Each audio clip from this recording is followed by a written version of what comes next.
Good morning, children. Let's begin our topic leaves. Leaf is a flattened green colored structure which arises from the node of a stem or its branches. Leaves are found in different shapes, sizes, thickness, and growth patterns. The green color of the leaves is due to the presence of a substance called chlorophyll. Now, parts of a leaf. The leaf is attached to the branch with the slender stem or stalk called petiole. Lamina is the main body of a leaf. In most cases, it is broad and green.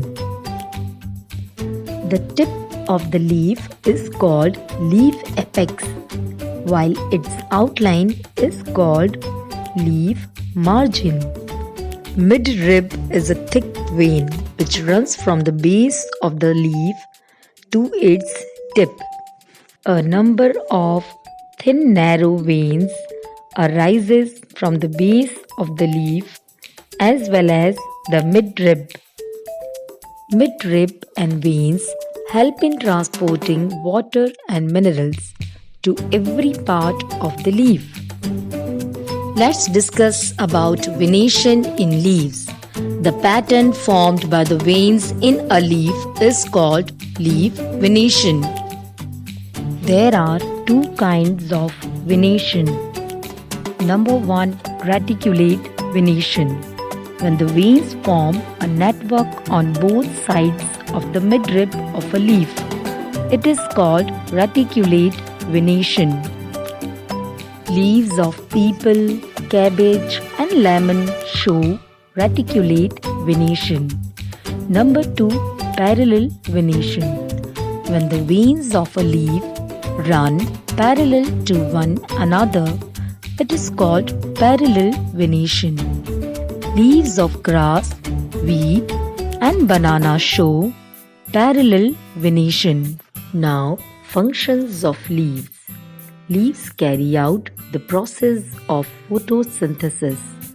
Photosynthesis is a process in which green plants prepare their own food in the presence of sunlight, carbon dioxide present in the air, water and minerals, and chlorophyll present in leaves.